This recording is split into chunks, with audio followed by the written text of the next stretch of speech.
Adorar também é se relacionar com Deus. E neste momento especial, a nossa casa pode ser a melhor igreja à disposição do Senhor.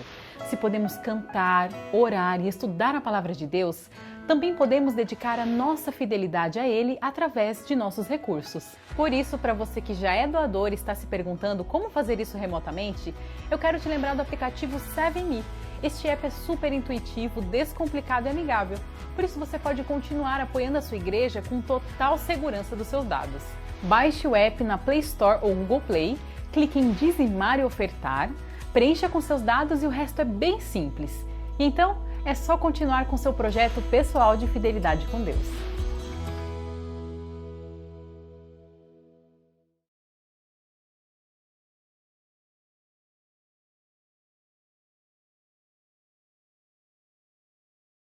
Sejam muito bem-vindos, muito bom estar com vocês mais uma vez, queridos amigos, queridos irmãos que nos assistem mais um domingo. Estamos aqui nesse momento de quarentena, cada um no seu canto, quietinho, mas separados pelo físico, mas unidos pelo pensamento. Que bom estar aqui. Antes de mais nada, eu quero saudar e dar os parabéns para as nossas irmãs. Ontem foi o culto, foi o dia especial da mulher adventista. Nossas queridas irmãs que ajudam a gente nessa igreja, são guerreiras, mães, professoras, são líderes dessa igreja, diretoras de grupo. Eu saúdo a todas vocês. Que Deus possa abençoá-las. Ontem foi um dia especial para vocês, né? E hoje nós continuamos e começamos essa semana, mas eu não poderia deixar de agradecê-las e de desejar para vocês ricas bênçãos de Deus. Irmãs, um abraço fraternal do pastor Harley a todos vocês e todas as mulheres que nesse momento nos assistem, no culto ou depois, em qualquer momento do dia. Eu sou o pastor Harley, para quem não me conhece, e nós estamos aqui gravando as mensagens nesse momento de pandemia. É o desafio da nossa geração, eu costumo dizer. E que Deus possa te abençoar. Eu estou feliz, porque mais uma vez eu estou entrando no seu lar, na sua família, estou junto com vocês pelas nossas redes sociais, e que nós tenhamos um culto muito abençoado. E eu quero saudar a todos. Um abraço lá para o pessoal do Horto Aimorés, que está nos assistindo ou nos ouvindo nesse momento. Lá para o pessoal do Gasparini, da Vila São Paulo, do Parque Jaraguá. Um abraço aos nossos irmãos lá do Meiridota. E um abraço para a nossa igreja sede, para todos os nossos irmãos do Bela Vista. Deus seja louvado, irmãos. Agradecidos estamos a Deus pela oportunidade, mais uma oportunidade que Ele nos dá. E nesse momento quero convidar você a louvar. Vamos cantar um pouquinho juntos? Eu aqui, em casa, porque eu estou gravando aqui, mas no dia eu vou estar lá em casa, junto com a minha família, e você aí na sua família. Vamos louvar ao Senhor nesse momento. E a gente já volta.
Se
Que maravilha!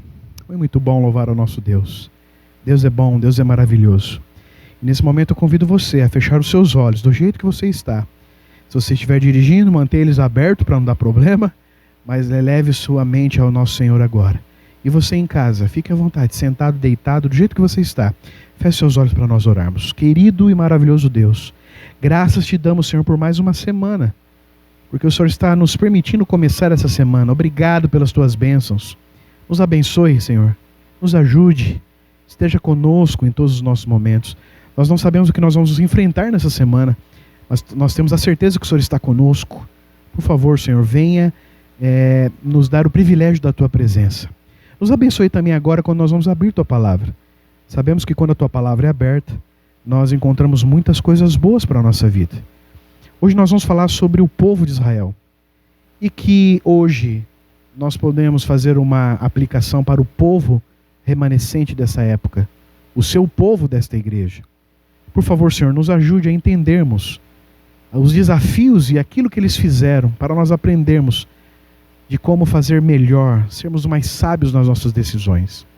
Nos acompanhe, Senhor, na leitura da tua palavra, que o teu Santo Espírito também esteja conosco, confortando o nosso coração, nos dando ânimo, nos dando esperança e agora em especial nos ajudando a abrir a tua palavra.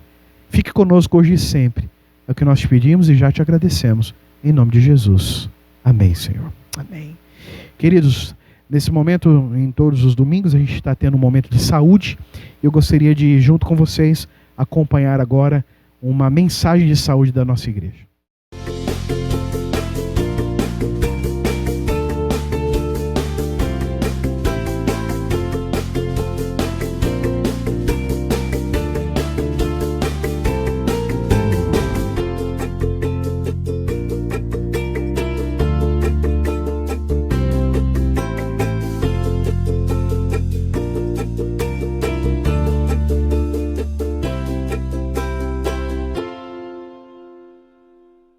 Ele é o queridinho no mundo todo.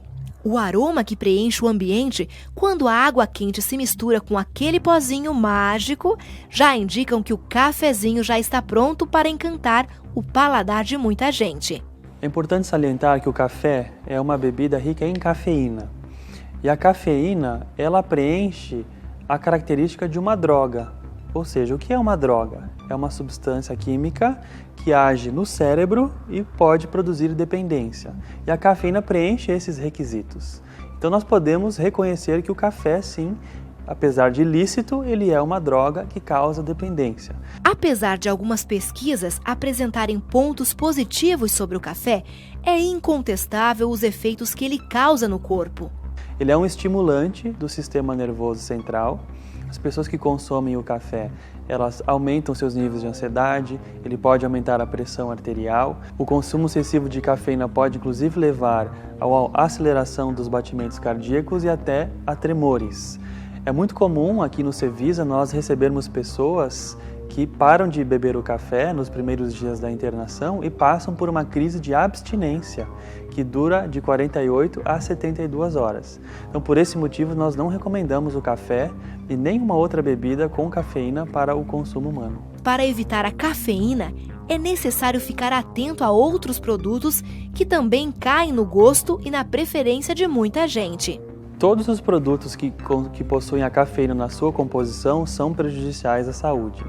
E nós temos uma clara recomendação de Deus nos escritos de Ellen White de que nós não deveríamos usar o café e o chá preto como bebidas. E o que o café e o chá preto têm em comum? É a questão da cafeína. Então, aplicando também esse texto para os nossos tempos, o uso de bebidas à base de cola, refrigerantes ou mesmo doces que são cafeinados, eles também não são indicados para o consumo dos cristãos. Uns defendem que o café e a cafeína também são benéficos à saúde. Já outros defendem que fazem mal. Na dúvida, se há dúvida, nós, membros da Igreja Adventista do Sétimo Dia, optamos por seguir as recomendações que Deus nos deixou. Ellen White, repetidas vezes, aconselhou que o uso dessas substâncias deve ser abandonado porque elas fazem mal à saúde e que elas atrapalham nossa comunhão com Deus. Bem, entre acreditar nas publicações científicas e confiar nos planos que nosso Criador estabeleceu para nós, vamos ficar com a segunda opção. Pode ser que a ciência ainda tenha algumas descobertas a fazer.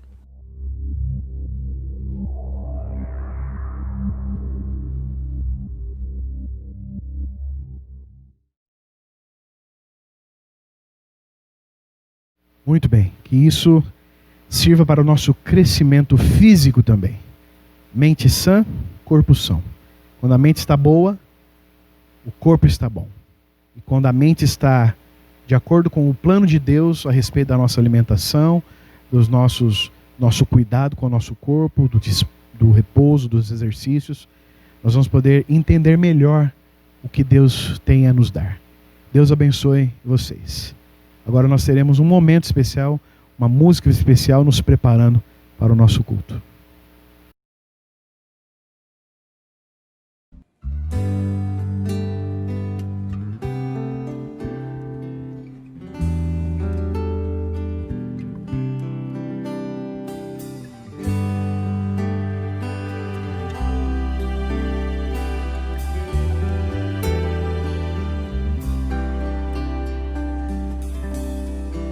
Foi muito tempo pra juntar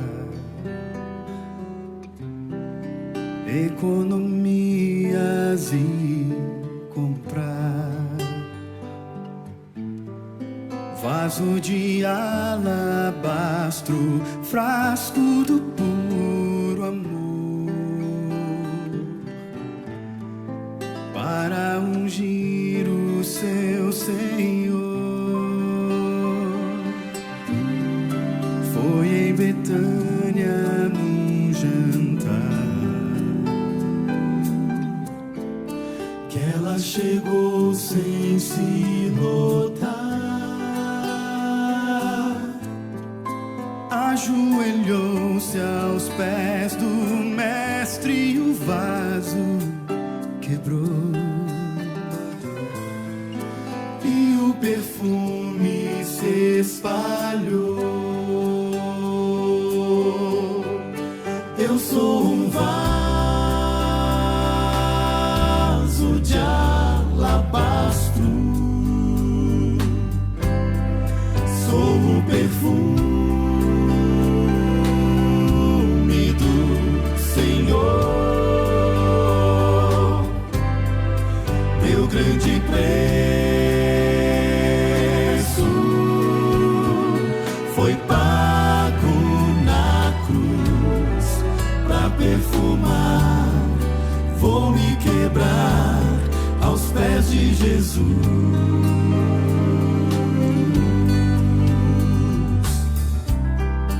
Nuvens se formam como um véu, são corações clamando ao céu.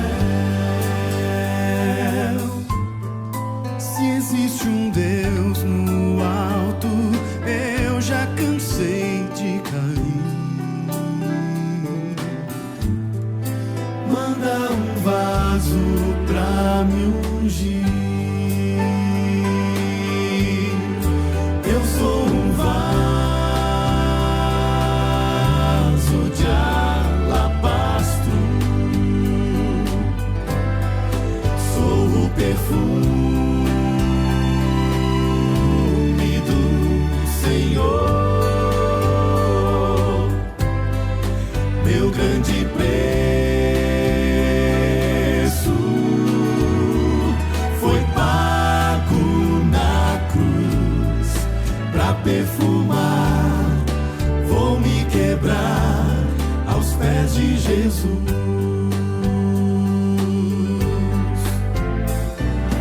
Quando o mundo te desprezar e não puder achar saída, me deixe te perfumar, eu vou te levar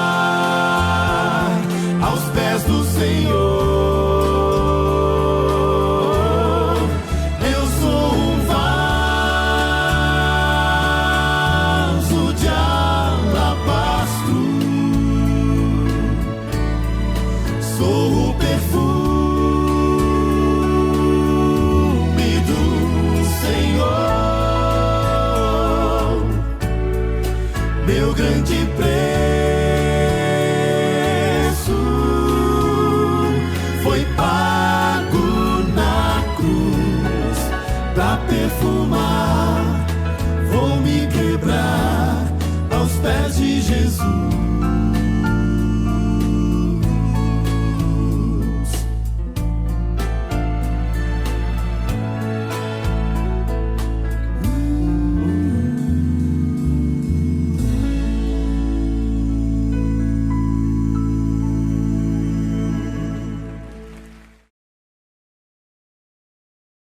Hoje eu quero contar uma longa história, mas fique tranquilo, a gente vai terminar nos próximos 30 minutos.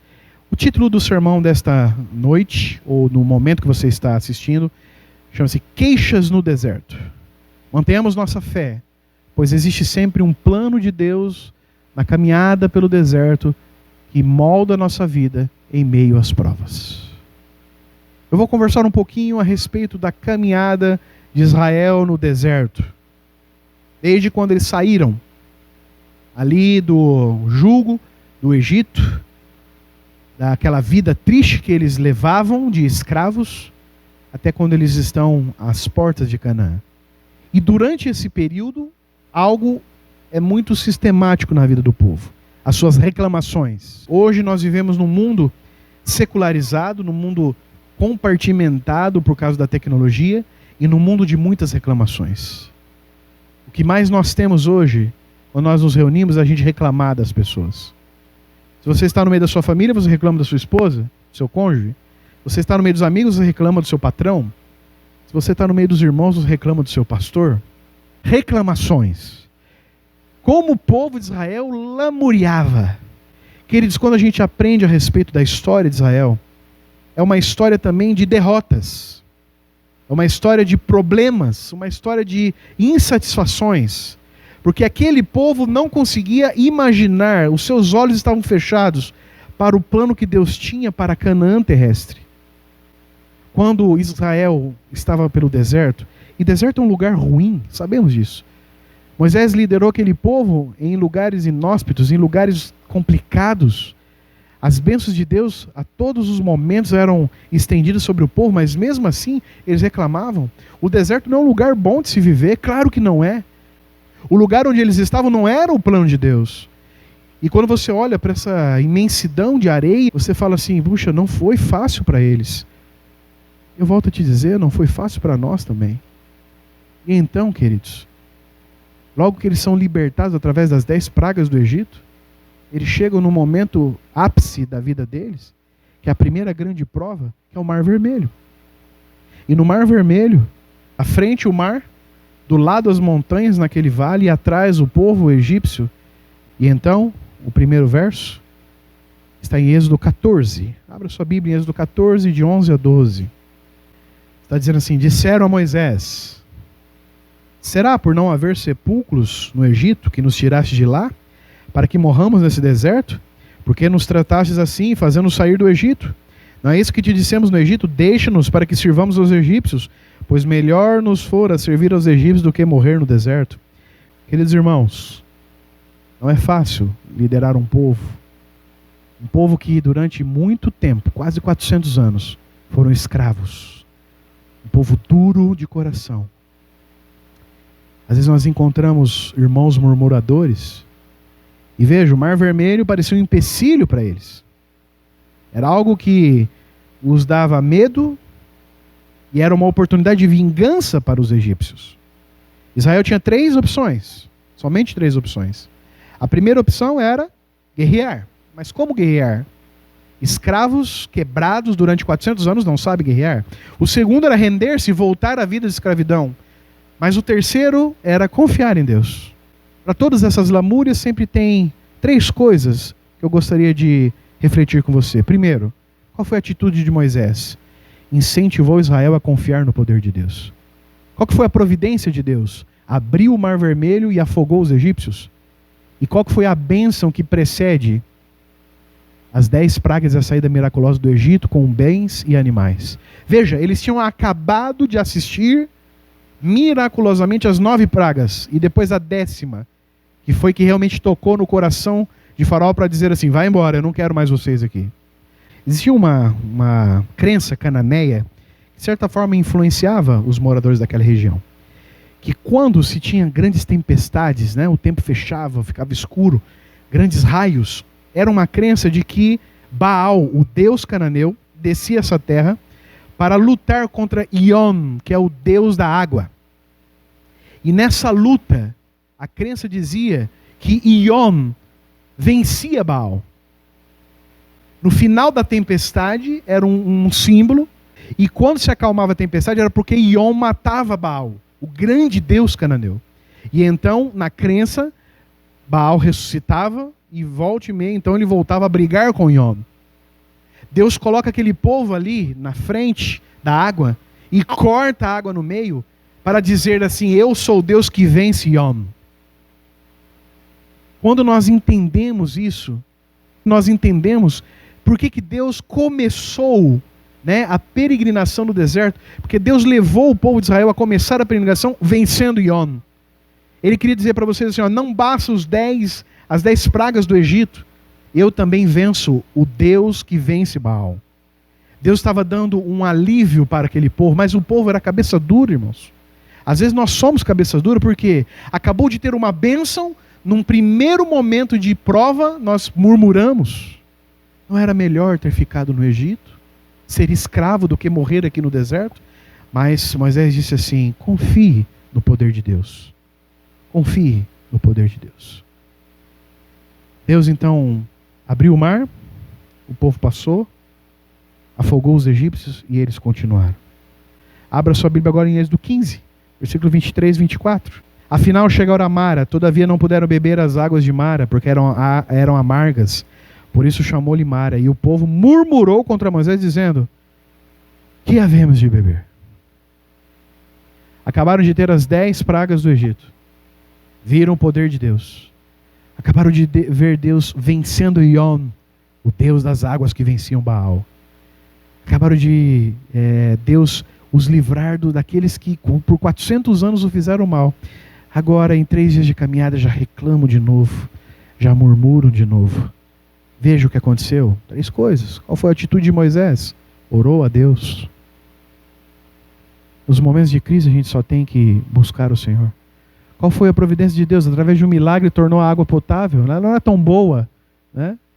Mas se tornou pelo menos potável. E qual que foi a bênção que precedeu? A abertura do Mar Vermelho. Às vezes nós temos, queridos, exemplos e mais exemplos de como Deus nos protege, de como Deus faz coisas boas, mas no primeiro problema, no primeiro obstáculo, nós esquecemos de tudo que aconteceu para murmurar. Que havemos de beber. Você conhece a história, você lembra que eu preguei? Se eles esperassem mais um pouquinho, eles teriam 12 palmeiras, 70 fontes de água. Ao contrário, desculpa. 12 fontes de água, 70 palmeiras. Mas eles tomaram a água ruim de Mara, porque Deus tem muita misericórdia. Temos que lembrar do que Deus tem feito por nós, irmãos. Só algumas considerações espirituais aqui. A água num deserto era um bem mais precioso. Sem água não se sobrevive. Deus testava Israel em 2 coisas. E essas 2 coisas que eu quero que você mantenha na mente. Em primeiro, como confiariam em Deus após tão grandioso milagre do Mar Vermelho? Logo em seguida, ao Mar Vermelho, um simples teste de ficar 1-2 dias sem água. Não é fácil ficar sem água no deserto. Mas Deus queria prová-los que o mesmo Deus que deu as 10 pragas, o mesmo Deus que precedeu uma bênção de abrir o Mar Vermelho, era o mesmo Deus que providenciaria a água. Mas eles murmuravam. Porque a vida do ser humano é murmurar, é reclamar todas as coisas. E segundo, mais meio-dia de caminhada, eles aprenderam. O plano de Deus sempre é melhor se nós esperarmos um pouquinho. Na caminhada rumo ao céu, queridos, é melhor confiar no próximo passo de Deus. Nós aprendemos isso. Números capítulo 11, dos versículos 4 a 6. E o populacho que estava no meio deles veio a ter grande desejo de comida dos egípcios. Pelo que os filhos de Israel tornaram a chorar, também disseram: quem dará carne a comer? Lembramos-nos dos peixes que no Egito comíamos de graça, dos pepinos, dos melões, dos alhos silvestres, das cebolas e dos alhos. Agora, porém, seca-se a nossa alma, e nenhuma coisa vemos senão este maná. Às vezes a gente recebe uma bênção de Deus, é tão gostoso no começo, mas aquela bênção se repete, chega um momento que você se enoja, se enfadonha e começa a reclamar. Sabe uma coisa muito interessante aqui, que eu queria conversar com vocês nesse momento? Eles estão reclamando de carne. Churrascos que nós fazíamos, a carne que nós comíamos lá no Egito. Ele fala assim, os pepinos, os melões, os alhos silvestres, as cebolas e os alhos eram maltratados 24 horas por dia, chicoteados, eram oprimidos, mas eles estão com saudade dos melões, irmãos. Nós encontramos Jesus, através do seu poder nós nos batizamos, não vejo a hora de que esse tanque seja colocado água para a gente batizar pessoas que já estão esperando o batismo. Nós então recebemos o maná. Vamos falar da forma espiritual, as bênçãos de Deus. E depois de um tempo a gente começa a reclamar dos alhos e dos melões do nosso mundo que nós vivíamos. A salvação esquecemos. Pelos melões, pelos alhos. O que significa isso? Por que isso está na Bíblia, irmãos? Porque são coisas supérfluas. São coisas pequenas. Às vezes nós reclamamos dos alhos, dos melões, dos pepinos da nossa vida anterior. Coisas supérfluas. E nós esquecemos do maná do céu. Que tristeza. Que tristeza. O que Moisés fez? Pela primeira vez Moisés ficou frustrado e orou a Deus. O que Deus fez? Enviou codornizes e uma praga. Qual foi a bênção que precedeu? O sustento vindo do céu, o maná e água potável durante a caminhada. O maná era tudo que eles precisavam, mas eles reclamavam da carne, dos pepinos, dos melões, que eu já falei. Israel com saudade do tempo da escravidão, com saudade dos pequenos detalhes que faziam uma diferença enorme na sua vida, porque pequenos pecadinhos são aqueles que vai nos levar para o inferno, irmãos. O inferno na Bíblia não é um inferno que queima, é a perdição eterna. Eu estou falando desse inferno. Pequenos detalhezinhos na vida de alguém que teve um grande presente de Deus. Será que eu e você estamos reclamando por pequenos detalhes da nossa vida? Somos lamuriosos por pequenas coisinhas da nossa vida? Faça essa reflexão nessa noite, irmãos. Deus testaria eles em duas coisas. O maná representava o sustento de Deus, nutritivo, que caía todos os dias, na sexta-feira em dobro, porque no sábado era o santo dia do Senhor. Sustentava-os ele naquele deserto, onde também as suas sandálias não gastavam. Eles teriam sustento, os nutrientes para viver o tempo que fosse necessário. Mas eles queriam o quê? Queriam as coisas pequenas. Então o que Deus fez? Mandou codornizes. Faz parte do plano de Deus um novo estilo de vida para a nossa vida. E a pergunta que eu faço nesse momento, na caminhada rumo a Canaã Celestial, você não está satisfeito com o sustento que Deus lhe dá? O que Deus me dá é o suficiente. E a Bíblia conta que eles comeram tanta carne de codornizes. Deve ter sido fantástico a cena, né? As codorninhas vieram não sei de onde e diziam que ficou a terra cheia e eles comeram. Eu fico imaginando que eles comeram até passar mal carne. Então Deus mandou uma praga. E essa praga é para eles entenderem que às vezes na abundância de coisas do mundo te faz mal. Vocês podem continuar lendo e Deus o perdoa. Deus eles entendem provisoriamente que o maná era o melhor. Que lição para nós. Estamos com saudade das pequenas coisas do mundo? Tire isso da sua cabeça, querido. E pequenas coisinhas te atrapalhando a voltar para o Senhor, por favor. O mundo não vai durar muito. Por favor, volte para o Senhor. Pequenas coisas não podem te tirar da salvação eterna. Versículo 1 de Números 11. Queixou-se o povo de sua sorte aos ouvidos do Senhor. Ouvindo o Senhor, acendeu-lhe a ira, e o fogo do Senhor ardeu entre eles e consumiu as extremidades do arraial. Aqui nós vemos um episódio que eu pensei, porque teve vários episódiozinhos que o povo reclamou daquela vida. A vida que eles escolheram, porque eles poderiam entrar rapidamente, mas eles murmuraram contra, quando os espias foram lá, eles murmuraram e Deus falou, então vocês vão ficar 40 anos andando aqui. Só Josué e Caleb se salvaram. Eu pensei de vários, eu pensei esse, por isso que a gente voltou um pouquinho, mas é algo muito, repete-se muitas vezes no episódio. O que Moisés fez, queridos? Ele orou de novo. Moisés só orava, queridos. O líder às vezes ora pelo povo, pela displicência do povo, pelas tristezas que ele vê no meio do povo de Deus. E o que Deus fez? Ele ficou irado naquele momento, enviou fogo e consumiu parte do arraial. Qual que foi a bênção que procedeu? O sustento do maná, pela água e até pela carne para saciar suas vontades. Queridos irmãos, nesse episódio, o povo de Israel teve uma lição espiritual muito forte.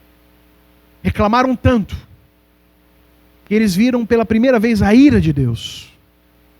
Mesmo Deus que durante tanto tempo os protegeu, mesmo Deus que dava o sustento, tirava a água da pedra, dava comida para eles, dava a bebida que eles precisavam, teve um momento que a ira de Deus e os que estavam, o Espírito de Profecia fala que os que estavam nas extremidades faziam coisas erradas, e a ira de Deus caiu e queimou uma parte do arraial, principalmente nas extremidades.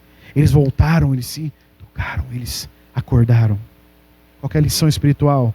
Uma vida ao lado de Deus nos garante que nós não teremos uma vida de dificuldades.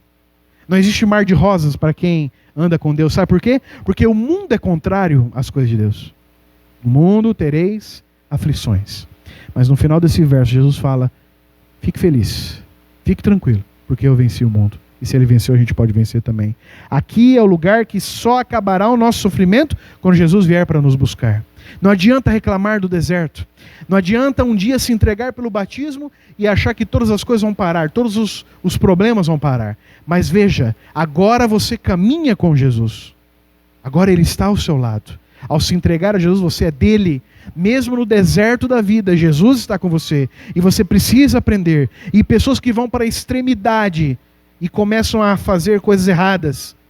Pessoas que abandonam o centro onde estava a presença de Deus através da Shekinah. Pessoas que não mais iam ao templo pedir perdão dos seus pecados. Lá nas extremidades aconteciam as coisas idólatras. Deus deu um aviso. Queimou as bordas do acampamento. Eles acordaram. Outro episódio está em Números 13. 13, no versículos 32 até o 14, versículo 2. E diante dos filhos de Israel, inflamaram a terra e haviam espiado, dizendo, a terra pelo meio do qual passamos a espiar é terra que devora os seus moradores. E todo o povo que vimos nela são homens de grande estatura. Também vimos ali gigantes. E uma observação aqui, os filhos de Anak são descendentes de gigantes. Depois a gente fala sobre isso. E éramos aos nossos próprios olhos como gafanhotos, e assim também éramos aos seus olhos.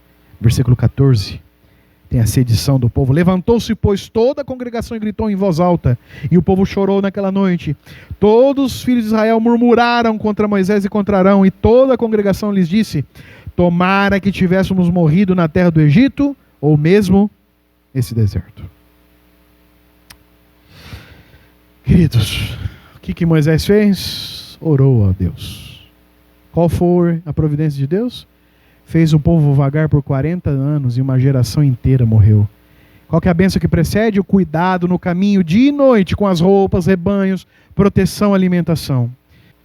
Queridos irmãos, quais são as lições espirituais que nós tiramos daqui? Primeiro, a desculpa pelo tamanho dos desafios deste mundo foi dado para Deus. Ah, Senhor, eles são muito grandes, eles são muito fortes. Veja, quem venceria a guerra? Quem estaria na frente? O anjo do Senhor estaria na frente do povo. Ele venceria as guerras contra o povo de Canaã. Mas eles achavam que eram eles que teriam que conquistar. O céu já foi vencido por Cristo Jesus na cruz do Calvário. E nós ficamos reclamando de como é difícil chegar no céu. Irmãos, fácil é se perder. O caminho estreito é o mais difícil, mas ele chega na Canaã. A porta larga é mais fácil, mas é o caminho da perdição. A estreita é mais complicado.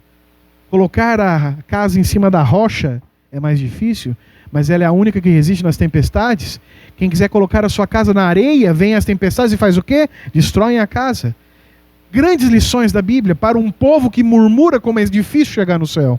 Se fosse fácil, muitos se salvariam. Se fosse fácil escapar da primeira perdição no dilúvio, a arca estaria cheia de pessoas. Versículos 1 a 3 do capítulo 16. Corá, filho de Zar, filho de Coate, filho de Levi, tomou consigo Datã e Abirão, filhos de Eliabe, e Eon, filho de Pelete, filhos de Ruben, levantaram-se perante Moisés com 250 homens dos filhos de Israel, príncipes da congregação, eleitos por ela, varões de renome, e se ajuntaram contra Moisés e contra Arão e lhes disseram: basta, pois que toda a congregação é santa, cada um deles é santo, e o Senhor está no meio deles. Por que, pois, vos exaltais sobre a congregação do Senhor? E aquele povo, o que ele fez? Reclamou dos seus líderes. Qual que foi a atitude de Moisés? Repreendeu Israel, ficou irado, orou, pediu para que Arão fizesse expiação pelo povo. Qual foi a providência de Deus? A terra abriu e matou Corá e os rebeldes, e enviou uma praga sobre o povo. O mesmo líder orou para que a praga cessasse. Qual que foi a bênção que procedeu? Décadas de proteção, cuidado e vitórias militares. Foi jogado no lixo, porque eles queriam reclamar dos seus líderes. Sobre os líderes, principalmente os pastores, recai uma grande responsabilidade. Se você o critica, você é usado por Satanás. Eu não estou me defendendo, eu estou defendendo o que está na Bíblia. O pastor Harley, o João, o José, que já passou por aqui, que vai passar, são homens que têm uma grande responsabilidade.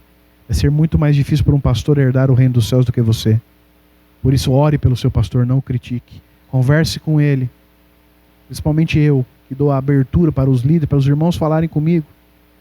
Não pense que é fácil ser pastor hoje em dia. Porque antigamente havia respeito, hoje não há respeito algum. Muito pouco respeito há. Eu estou dizendo isso não para me defender, irmãos, mas para dizer que a Bíblia diz que o povo de Israel não deve conspirar contra os seus líderes. Números 20, versículo 2 e depois de 10 a 11. No 2, não havia água para o povo, então se ajuntaram contra Moisés e contra Arão, sempre reclamando. E nos versículos 10 e 11, vem dizendo o seguinte: Moisés e Arão reuniram o povo diante da rocha, e Moisés lhe disse: ouvi agora, rebeldes, porventura faremos sair água desta rocha para vós outros? Moisés levantou a mão e feriu a rocha 2 vezes com seu bordão, e saíram muitas águas, e bebeu a congregação e os seus animais. Só que o versículo continua, diz que o Senhor chamou Moisés no canto e disse assim: você não deveria ter batido na rocha. E você conhece a história. Qual foi a atitude de Moisés, irmãos? Repreendeu Israel, e num momento de raiva feriu a rocha. Deus tinha ordenado que falasse com ela. Feriu a rocha só uma vez antes, agora falasse com ela. E qual foi a providência de Deus?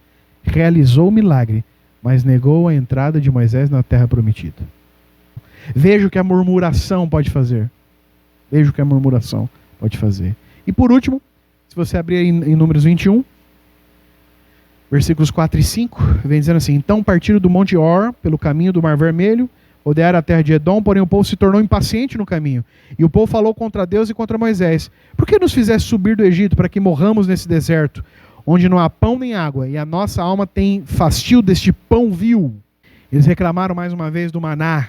Não aguentamos mais esse maná. 40 anos comendo maná, não deve ser fácil, mas era o alimento que vinha dos céus. Queridos irmãos, qual foi a atitude de Moisés? Moisés faz uma serpente de bronze, pôs sobre uma haste, todos olham por ela, então Deus envia serpentes venenosas e mata muitos de Israel, e só não morria quando as pessoas olhavam para a serpente que estava ali no madeiro.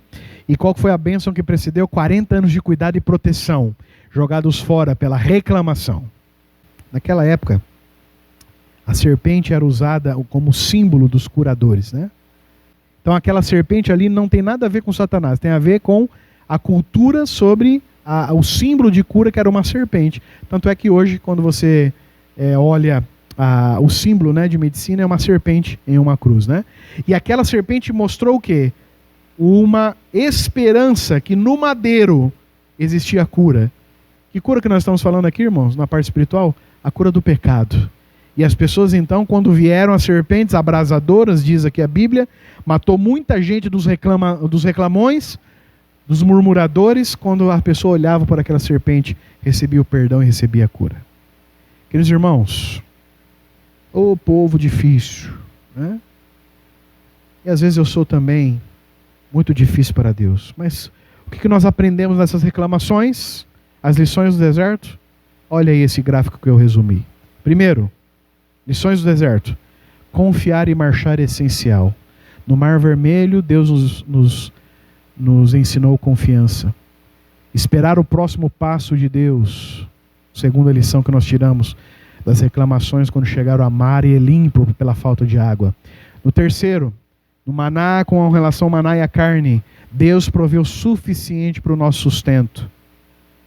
Aqui nós estamos vendo como nós não deveríamos murmurar pelas coisas de Deus. No quarto, na vida do deserto, aquela vida terrível que eles viviam por culpa deles, Deus provê forças frente às provas. Quinto, todos os planos estão na mão de Deus. Quando os espias viram os gigantes e murmuravam, eles esqueceram que todos os planos estão nas mãos de Deus. Sexto, Deus capacita seus líderes. Quando criticaram Moisés e Arão, eles estavam criticando homens.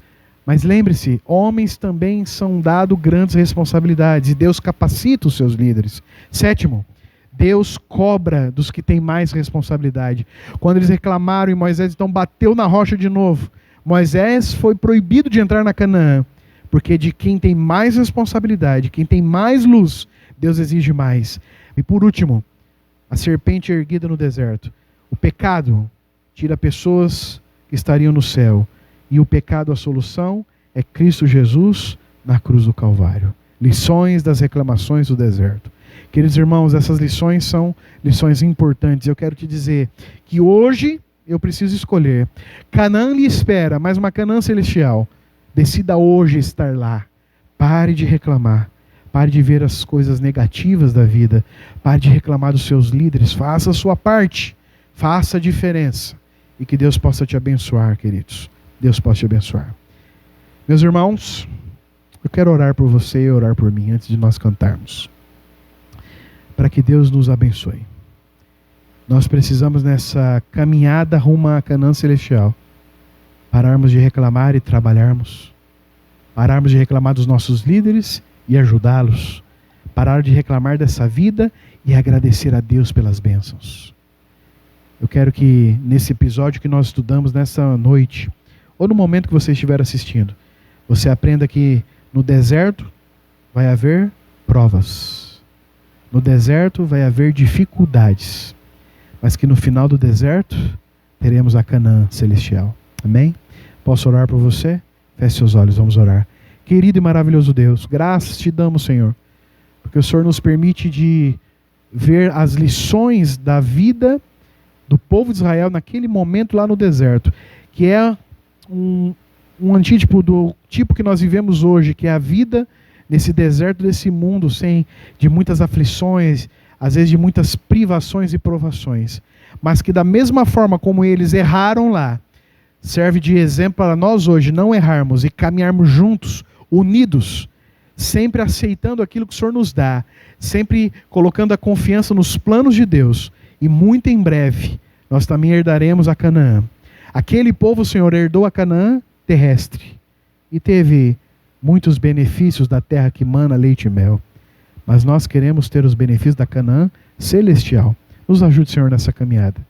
Que sejamos menos queixosos e mais trabalhadores. Que respeitemos os nossos líderes e cada um faça a sua parte. E que muito em breve o nosso pastor que não erra, Cristo Jesus, vai vir nos buscar. E nós queremos subir com Ele para a Canaã celestial. Nos abençoe, nos guarde, nos dê uma boa semana. Nós te pedimos e agradecemos em nome de Jesus. Amém, Senhor. Queridos amigos, queridos irmãos, muito bom estar aqui com vocês mais uma vez. Eu espero que este culto tenha lhe feito refletir bastante. Um culto que vai me fazer refletir também. E que nós possamos juntos, um dia, herdar o reino dos céus. Amém? Eu quero nesse momento me despedir de você. Uma boa semana. Vamos nos despedir louvando ao Senhor juntos. Vamos? Até a próxima quarta-feira. É o dia de culto de oração. Estaremos aqui mais uma vez juntos. Tchau, até lá.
desistir.